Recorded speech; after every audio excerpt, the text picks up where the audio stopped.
Eh bien, Mirova, c'est une société de gestion qui a la particularité d'être dédiée à l'investissement responsable. Ça signifie quoi? Ça signifie que dans toutes nos décisions d'investissement, on prend systématiquement en compte les enjeux, les impacts environnementaux et sociaux. Donc bien entendu, la COP, qui est la grande négociation sur le climat, revêt une importance capitale pour nous sur les sujets environnementaux, donc on y attache beaucoup d'attention, on suit les évolutions et les négociations entre les pays. C'est aussi important parce que, en fonction des résultats de la COP, les entreprises vont pouvoir avoir une vision plus claire sur la façon dont les gouvernements partout dans le monde vont prendre en compte les impacts climatiques, vont mettre en place éventuellement des réglementations, voire un prix pour le carbone. Mais la COP, c'est-à-dire les négociations entre les États sous l'égide de l'ONU, ce n'est pas tout. Il va se passer des choses aussi à côté, en parallèle.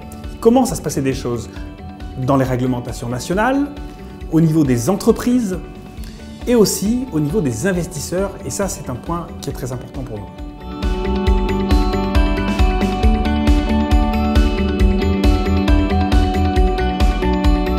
Bien, pour réussir la transition énergétique, il y a un besoin énorme d'investissement, partout dans le monde. En France, en Europe, on considère que ça représente environ 3% du PIB. Il s'agit d'investissements principalement, bien entendu, dans la production d'énergie verte, énergie renouvelable, solaire, éolien, biomasse.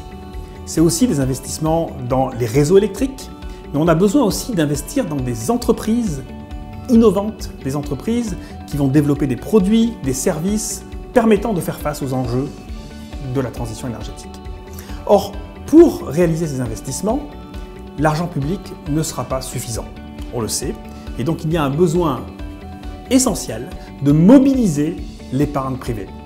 Et mobiliser l'épargne privée, ça veut dire principalement modifier les allocations d'actifs, passer des investissements qui sont intensifs en carbone à des investissements qui le sont moins.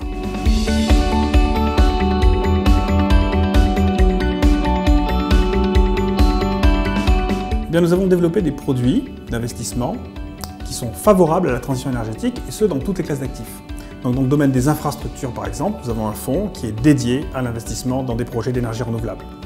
Dans le domaine des obligations, nous avons créé l'un des tout premiers produits au monde qui est investi à 100% dans ce qu'on appelle les green bonds, ou les obligations vertes. Et dans le domaine des actions, nous gérons un fonds thématique qui est spécialisé sur la thématique de l'énergie bas carbone. Mais créer des produits, c'est bien, c'est pas suffisant. Nous pensons que pour l'ensemble de nos gestions, il est important de mesurer l'empreinte carbone de nos portefeuilles. C'est la raison pour laquelle nous avons signé l'engagement de Montréal l'année dernière. Et alors qu'aujourd'hui c'est devenu une obligation légale, puisque l'article 48 de la loi sur la transition énergétique oblige maintenant tous les investisseurs institutionnels à mesurer et à diffuser leur empreinte carbone, nous avons développé une méthodologie innovante et spécifique avec le cabinet de conseil Carbone 4.